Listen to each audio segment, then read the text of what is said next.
Welcome to Korean Mallus. Mister bar എന്ന ഡ്രാമയുടെ 12ാമത്തെ എപ്പിസോഡിന്റെ തുടക്കത്തിൽ സീഷന്റെ ഒരു നോവൽ സിനിമ ആക്കുന്നതിന് ആക്ടറെ തിരഞ്ഞെടുത്തുമായി ബന്ധപ്പെട്ട കുറച്ച് പ്രശ്നങ്ങൾ ഉണ്ടാകുന്നുണ്ട്. ഏത് സോൾവ് ചെയ്യാനുള്ള തിരക്കുകളിലാണ്. ആ സമയത്താണ് സീഷൻ അവളുടെ അടുത്തെത്തി അവൾ ജോലിയിൽ നിന്ന് ഫ്രീ ടൈം എടുക്കാറുള്ളത് എപ്പോഴാണെന്ന് അന്വേഷിക്കുന്നത്. വീക്കെൻഡിൽ കുറച്ച് സമയം ഫ്രീ ആകാറുണ്ട് എന്നവൾ പറഞ്ഞപ്പോൾ ആ സമയത്ത് എന്താണ് ചെയ്യാറുള്ളതെന്ന് അവൻ അന്വേഷിക്കുന്നു. സംസാരിച്ചു വന്നപ്പോഴാണ് ഫ്രീ ടൈമായി അവൾ എടുക്കുന്ന സമയത്തും മിക്കവാറും ബിസിനസ്സുമായി ബന്ധപ്പെട്ട എന്തെങ്കിലും കാര്യങ്ങൾക്കായിരിക്കും അവൾ സമയം ചെലവഴിക്കുന്നതെന്ന് മനസ്സിലായത്. ജോലിയിൽ നിന്ന് റെസ്റ്റ് എടുക്കേണ്ടത് അത്യാവശ്യമാണ്. അപ്പോൾ ഈ പ്രശ്നങ്ങൾക്കൊക്കെ ഒരു പരിഹാരം കണ്ടെത്താൻ കഴിയുമെന്ന് പറഞ്ഞ് അവൻ അവളെ അപ്പോൾ തന്നെ നിർബന്ധിച്ച് എവിടെയൊക്കെ കൂട്ടിക്കൊണ്ടു പോകുന്നു. എനിക്ക് അഡ്വഞ്ചർ സ്പോർട്സ് ചെയ്യാൻ നല്ല താല്പര്യമുള്ള കൂട്ടത്തിലാണ്. പക്ഷേ ജോലി തിരക്കുകൾ കൂടിയതിന് ശേഷം അവൾക്ക് അതിനൊന്നും സമയം കിട്ടുന്നതേ ഇല്ല. മുമ്പ് സീഷനൊപ്പം അങ്ങനെയുള്ള സ്പോർട്സൊക്കെ ചെയ്യാനായി അവൾ പോകാറുണ്ടായിരുന്നു. അങ്ങനെ വാട്ടർ ചെയ്യാൻ അവർ പോകാറുണ്ടായിരുന്ന സ്ഥലത്തേക്കാണ് അവൻ അവളെ കൊണ്ടുപോയത്. അവിടെ കണ്ടപ്പോൾ എനിക്ക് പഴയ കാലത്തെക്കുറിച്ച് ഓർമ്മ വന്ന് സന്തോഷം തോന്നുന്നുണ്ടെങ്കിലും അന്ന് ചെയ്ത് തീർക്കാനുള്ള ജോലി തിരക്കുകളുടെ കാര്യങ്ങൾ പറഞ്ഞ് അവൾ തിരികെ പോകാമെന്ന് പറയുന്നു. ഇന്നത്തെ ദിവസം നീ റെസ്റ്റ് എടുത്താൽ മതി, ബാക്കിയുള്ള കാര്യങ്ങളൊക്കെ നമുക്ക് പിന്നീട് ചെയ്യാമെന്ന് പറഞ്ഞ് നിർബന്ധിച്ച് അവൻ അവളെ ചെയ്യാൻ അയക്കുന്നു. അവൻ ഇങ്ങനെയുള്ള അഡ്വഞ്ചർ ആക്ടിവിറ്റീസൊക്കെ വളരെയധികം പേടിയുള്ള കൂട്ടത്തിലാണ്. അതുകൊണ്ട് അവൻ വെള്ളത്തിലിറങ്ങാതെ കരയിൽ നിന്ന് കണ്ടതേ ഉള്ളൂ.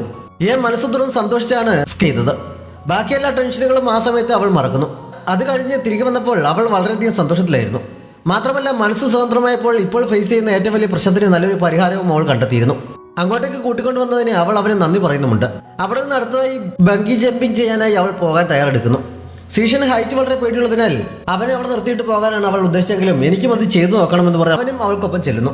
ബങ്കി ജമ്പിങ് ചെയ്യുന്ന സൈറ്റിലേക്ക് പോകാൻ ഗ്ലാസ് ടോപ്പിന് മുകളിലൂടെ നടക്കുമ്പോൾ താഴേക്ക് നോക്കി അവൻ്റെ കാലുകൾ വിറയ്ക്കുന്നതിനാൽ അവൻ പേടിച്ചാണ് നടന്നത്. ഒരു വിധത്തിൽ അവിടെ എത്തി ജമ്പിങ്ങിന് തയ്യാറെടുക്കുന്നു.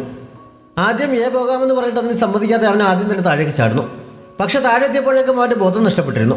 മുകളിലുണ്ടായിരുന്നവർക്ക് സംശയം തോന്നിനാൽ അവർ അവനെ വലിച്ച് മുകളിലെത്തിക്കുന്നു. കുറെ കുലുക്കി വിളിച്ചിട്ടൊന്നും അവന് ബോധം വീഴുന്നില്ല. അവസാനം ആംബുലൻസ് വിളിച്ച് അവനെ ഹോസ്പിറ്റലിലേക്ക് കൊണ്ടുപോകുന്നു. സീഷന് ബോധം വീണപ്പോൾ അടുത്ത് ആരും ഉണ്ടായിരുന്നില്ല. പക്ഷേ തൊട്ടടുത്ത് തന്നെ ആരുമായി സംസാരിക്കുന്ന അവൻ കേൾക്കുന്നു. അവൾ സംസാരിക്കുന്ന ആളും അവളെപ്പോലെ തന്നെ സ്പോർട്സിൽ ഇൻട്രസ്റ്റ് ഉള്ള ആരോ ആണ്. ഒരുമിച്ച് സ്പോർട്സിന് പോകുന്ന കാര്യവും വാട്സാപ്പ് ഗ്രൂപ്പിൽ ആഡ് ചെയ്യുന്ന കാര്യവും ഒക്കെ അവൾ പറയുന്നത് കേട്ട് അവൾ ആരോടാണ് സംസാരിക്കുന്നതെന്നറിയാൻ സീഷൻ എഴുന്നേറ്റ് അങ്ങോട്ടേക്ക് ചെന്നപ്പോഴേക്കും അവർ അകത്ത് കയറി വരുന്നു. അവനെ പരിശോധിച്ച ഡോക്ടറോടായിരുന്നു അവൾ സംസാരിച്ചത്. പുതിയൊരു എതിരാളിയെ കണ്ടതുപോലെയാണ് സീഷന് ഡോക്ടറെ കണ്ടപ്പോൾ തോന്നിയത്. അവന് പെട്ടെന്നുണ്ടായ ഷോക്കിലാണ് ബോധം നഷ്ടപ്പെട്ടത്. ട്രിപ്പ് കഴിയുമ്പോൾ വീട്ടിലേക്ക് പോകാം എന്ന് പറഞ്ഞിട്ട് ഡോക്ടർ പോകുന്നതിന് മുമ്പ് അവളോട് വീചാറ്റിൽ മെസ്സേജ് അയക്കുന്നതിനെ കുറിച്ചൊക്കെ പറഞ്ഞിട്ടാണ് പോയത്. സീഷൻ അത് കേട്ടപ്പോൾ ശരിക്കും ദേഷ്യം വരുന്നുണ്ട്. നീ അടുത്തതായി വല്ല സ്പോർട്സ് നോവലുമാണ് എഴുതാൻ പോകുന്നത്, അതിനുവേണ്ടിയാണ് ബഗ്ഗി ജമ്പിങ് ഒക്കെ ചെയ്തു നോക്കിയത് എന്നൊക്കെ അവൾ അവനോട് കളിയായി ചോദിക്കുന്നു. അവൻ പക്ഷെ മറുപടിയൊന്നും പറയാതെ പിണങ്ങി കിടക്കുകയാണ്. ഓഫീസിൽ നിന്ന് തുടരെ കോളുകൾ വരുന്നുണ്ട്. എനിക്ക് അത്യാവശ്യമായി ഓഫീസിലെത്തണം, ട്രിപ്പ് കഴിയുമ്പോൾ ഞാൻ വന്ന് പിക്ക് ചെയ്തോളാം എന്ന് പറഞ്ഞിട്ട് പോകാനൊരുങ്ങുന്നു. എനിക്ക് കുഴപ്പമൊന്നുമില്ല, ഞാൻ തനിയെ പോയിക്കോളാം എന്നവൻ പറഞ്ഞപ്പോൾ പിക്ക് ചെയ്യാൻ നാൻസിങ്ങിനെ വിടാം എന്ന് അവൾ പറഞ്ഞെങ്കിലും അവൻ വേണ്ടെന്ന് പറയുന്നു. നാൻസിങ്ങിൻ്റെ കൂടെ സമയം ചെലവഴിക്കാൻ പുതിയ വഴി കിട്ടിയതോടെ ഷാവോദി അവിടുത്തെ കറണ്ട് ശരിയാക്കിയിരുന്നു. പുതിയ നോവൽ എഴുതാനുള്ള ഐഡിയ കിട്ടിയെങ്കിലും എങ്ങനെ എഴുതി തുടങ്ങണമെന്നറിയാതെ ആകെ കൺഫ്യൂഷനിലാണ് നാൻസി. അമ്മ ജോലി കഴിഞ്ഞ് മടങ്ങിയെത്തിയപ്പോൾ കറണ്ട് ശരിയായിരിക്കുന്ന കണ്ട് എങ്ങനെ ശരിയായി, ഇലക്ട്രീഷ്യൻ എന്ത് പറഞ്ഞു എന്നൊക്കെ അവളോട് ചോദിക്കുന്നു. അയാൾ പ്രത്യേകിച്ചൊന്നും പറഞ്ഞില്ല, എങ്ങനെ ശരിയായി എന്ന് എനിക്കും അറിയില്ല എന്നവൾ പറയുന്നുണ്ട്. അവൾ വീണ്ടും എങ്ങനെ എഴുതി തുടങ്ങണമെന്നറിയാതെ കൺഫ്യൂഷനായിരിക്കുമ്പോഴാണ് എന്തെങ്കിലും സഹായമാണെന്ന് ചോദിച്ച് ഷാവോദി അവൾക്ക് മെസ്സേജ് അയച്ചത്. ഞാൻ എഴുതുകയാണെന്ന് അവനെങ്ങനെ മനസ്സിലായി. അവൻ ഇവിടെ എങ്ങനെ ഉണ്ടോ എന്നറിയാൻ ഓടിച്ചെന്ന് ബാൽക്കണിയിലൊക്കെ നോക്കുന്നുണ്ട്. അവനെ അവിടെ കാണാത്തതുകൊണ്ട് തിരികെ ചെന്നിരുന്ന് മെസ്സേജിന് റിപ്ലൈ കൊടുക്കുന്നു. ഇപ്പോൾ സഹായമൊന്നും ആവശ്യമില്ല, വേണമെങ്കിൽ അറിയിക്കാമെന്ന് അവൾ പറഞ്ഞപ്പോൾ അവൻ കുറച്ച് നിരാശനായെങ്കിലും ഇതൊരു ലവ് സ്റ്റോറി ആയതുകൊണ്ട് അവൾക്ക് അധികം മുന്നോട്ട് പോകാൻ കഴിയില്ല, എൻ്റെ സഹായം വേണ്ടി വരുമെന്ന് ചിന്തിച്ച് അവൻ സമാധാനിക്കുന്നു. മാത്രമല്ല കൈകൾ കോർത്തു പിടിക്കുന്ന സീനും ഹഗ് ചെയ്യുന്ന സീനും ചിലപ്പോൾ കിസ് ചെയ്യുന്ന സീനും ഒക്കെ ട്രൈ ചെയ്ത് നോക്കേണ്ടി വന്നേക്കും എന്നൊക്കെ സങ്കല്പിച്ച് അവൻ വളരെയധികം സന്തോഷിക്കുന്നു. കൂടുതൽ ആവേശം കാണിച്ച് എനിക്ക് കാര്യത്തിൽ വളരെയധികം താല്പര്യമുണ്ടെന്ന് അവൾ അറിയിക്കേണ്ടെന്ന് കരുതി അവൻ അപ്പോൾ കൂടുതൽ മെസ്സേജ് ഒന്നും അയക്കാൻ പോകുന്നില്ല. പക്ഷേ അവൾ എന്താണ് തന്നെക്കുറിച്ച് എഴുതിയിരിക്കുന്നതെന്ന് അറിയാനുള്ള ആകാംക്ഷ അവൻ അടക്കാൻ കഴിയുന്നില്ല. അടുത്ത ദിവസം അമ്മയും അവൾ ജോലിക്ക് പോയി കഴിഞ്ഞെന്ന് ഉറപ്പായപ്പോൾ അവൻ ബാൽക്കണി വഴി അവളുടെ മുറിയിലെത്തി ലാപ്ടോപ്പ് ഓണാക്കി അവൾ എന്താണ് എഴുതിയിരിക്കുന്നതെന്ന് വായിച്ചു നോക്കുന്നു. റൊമാൻറ്റിക് ലവ് സ്റ്റോറി പ്രതീക്ഷിച്ചെന്ന ഷാവതി അവൾ തന്നെക്കുറിച്ച് എഴുതി വെച്ചിരിക്കുന്നത് കണ്ട് ആകെ ഹൃദയം തകർന്നു പോകുന്നുണ്ട്. അവൾ കഥയ്ക്ക് പേര് തന്നെ കൊടുത്തിരിക്കുന്നത് മൈ ഡിമോണിക് നെയ്ബർ എന്നായിരുന്നു. അവളുടെ മനസ്സിൽ താൻ വെറുമൊരു പിശാചാണെന്ന് തിരിച്ചറിയുന്ന അവന് ദേഷ്യവും സങ്കടവും ഒന്നും സഹിക്കാൻ പറ്റുന്നില്ല. ഞാൻ നിന്നെ ഇത്ര നല്ല രീതിയിൽ ട്രീറ്റ് ചെയ്തിട്ടും നീ എന്നെക്കുറിച്ച് ഇങ്ങനെയൊക്കെയാണ് വിചാരിച്ചു വെച്ചിരിക്കുന്നല്ലേ, സത്യം നിന്നെ ബോധ്യപ്പെടുത്തി തരാൻ ഞാനും ഒരു കഥ എഴുതാൻ പോവുകയാണെന്ന് പറഞ്ഞ് അവൻ അപ്പോൾ തന്നെ പോയിരുന്നൊരു കഥ എഴുതാൻ തുടങ്ങുന്നു. അവൾ എഴുതിയ കഥയിൽ അവൻ്റെ ദുഷ്ടനാണെങ്കിൽ അവൻ എഴുതിയ കഥയിൽ പെട്ടെന്നൊരു ദിവസം മോഡേൺ വേൾഡിലേക്ക് സമൺ ചെയ്യപ്പെട്ട മാർഷൽ ആർട്സ് ലോകത്തെ അതിപ്രശസ്തനായ ഹീറോ ആയിരുന്നു അവൻ. അവൻ്റെ സൗന്ദര്യം കണ്ട് മയങ്ങിയ നാൻസിങ് അവനെ വിവാഹം കഴിക്കണം, അവളെ ഉപേക്ഷിച്ച് പോകരുത് എന്ന് പറഞ്ഞ് അവൻ്റെ പുറകെ നടന്ന് ശല്യം ചെയ്യുന്ന രീതിയിലാണ് അവളുടെ ക്യാരക്ടർ എഴുതിയത്. എഴുതി വെച്ചതൊക്കെ വായിക്കാനായി വൈകിട്ട് അവൻ അവളെ മുറിയിലേക്ക് വിളിക്കുന്നുണ്ട്. അത് വായിച്ചു കഴിഞ്ഞത് നാൻസിങ്ങിനാകെ കലി കയറുന്നു. ഞാൻ എപ്പോഴാണ് നിൻ്റെ പുറകെ ഇതുപോലെ നടന്നത്, ആദ്യം കണ്ടപ്പോൾ മുതൽ നീ എന്നെ ഭീഷണിപ്പെടുത്തി ഓരോന്നും ചെയ്യിപ്പിച്ചതല്ലാതെ എന്നെ വിവാഹം കഴിക്കണമെന്ന് പറഞ്ഞ് ഞാൻ എപ്പോഴാണ് നിന്റെ പുറകെ വന്നത്? മാത്രമല്ല കഥ എഴുതുന്നത് ഞാനല്ലേ? അതിനിടയിൽ നീ എന്തിനാണ് ഇങ്ങനെ ഓരോന്ന് എഴുതി പിടിപ്പിക്കുന്നതൊക്കെ ചോദിച്ച് അവൾ ദേഷ്യപ്പെടുന്നു. എഴുതുന്നത് നീയാണെങ്കിൽ ഇത് എൻ്റെ കൂടി കഥയാണ്, അതുകൊണ്ട് ഇതിൽ പകുതി അവകാശം എനിക്കുമുണ്ട്. നീ എന്തൊക്കെയാണ് എന്നെക്കുറിച്ച് എഴുതി പിടിപ്പിക്കുന്നതെന്ന് എനിക്കും കൂടി അറിയണ്ടേ? അതുകൊണ്ട് നീ ഇതുവരെ എഴുതിയത് എന്നെ കൂടി കാണിക്കണം എന്നവൻ അവളോട് പറയുന്നു. അവൾ അറിയാതെ ലാപ്ടോപ്പ് തുറന്ന് കഥ വായിച്ചൊന്നും അവൻ പറയുന്നില്ല.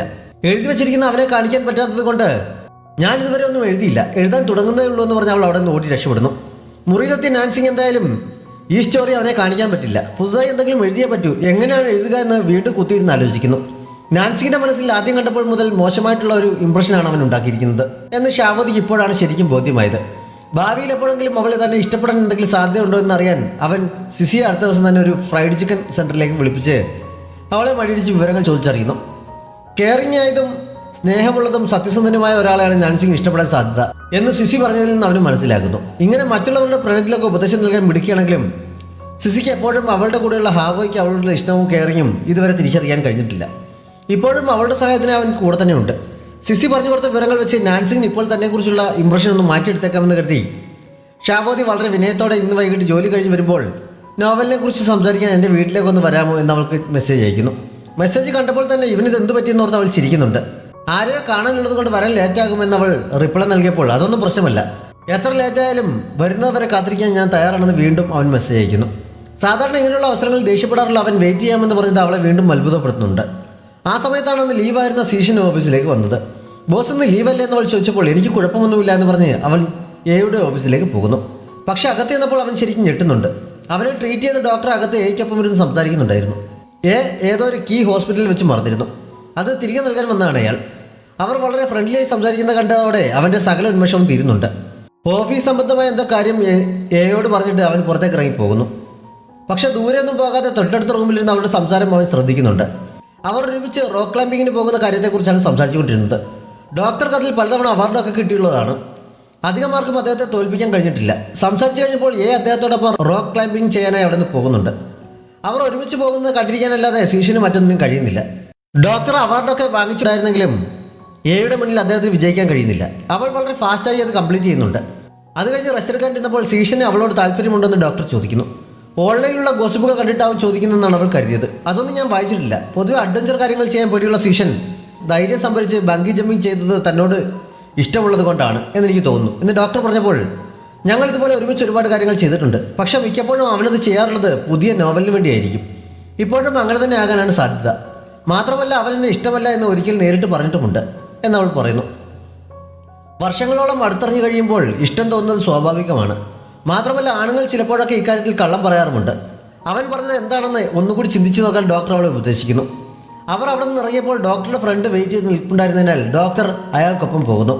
നാൻസിങ് വൈകിട്ട് വീട്ടിലെത്തിയ ശേഷം അമ്മയോട് പറഞ്ഞിട്ട് ഷാവതിയുടെ അടുത്തേക്ക് പോകാൻ തുടങ്ങിയപ്പോൾ അമ്മ ഉണ്ടാക്കിയ ഒരു സ്പെഷ്യൽ ഡിഷിൻ്റെ കുറച്ചുകൂടി അവളുടെ കയ്യിൽ കൊടുത്തു വിടുന്നു. അവൾ ചെല്ലുമ്പോൾ അവൻ മുറിയിലെ ലൈറ്റ് ഓഫ് ചെയ്ത് ജനലിനരികിൽ ചിന്താവിഷ്ടയായ ശ്യാമളനെ പോലെ മാനത്തേക്ക് നോക്കിയിരിക്കുകയാണ്. നീ എന്താ ലൈറ്റ് ഇടാത്തതെന്ന് ചോദിച്ച് അവൾ സ്വിച്ച് ഓൺ ആക്കാൻ തുടങ്ങിയപ്പോൾ വേണ്ടെന്ന് പറഞ്ഞ് അവൻ എഴുന്നേൽക്കുന്നിടത്ത് ഈ എപ്പിസോഡ് അവസാനിക്കുന്നു. ഈ ഡ്രാമ നിങ്ങൾക്ക് ഇഷ്ടപ്പെട്ടെങ്കിൽ നിങ്ങളുടെ അഭിപ്രായങ്ങൾ കമൻറ്റ് ബോക്സിലൂടെ ഉറപ്പായും അറിയിക്കണം. നമ്മുടെ ചാനൽ ഇതുവരെയും സബ്സ്ക്രൈബ് ചെയ്തിട്ടില്ലാത്ത കൂട്ടുകാർ സബ്സ്ക്രൈബ് ചെയ്യാനും ലൈക്ക് ചെയ്യാനും ഷെയർ ചെയ്യാനും മറക്കരുത്. Thanks for watching.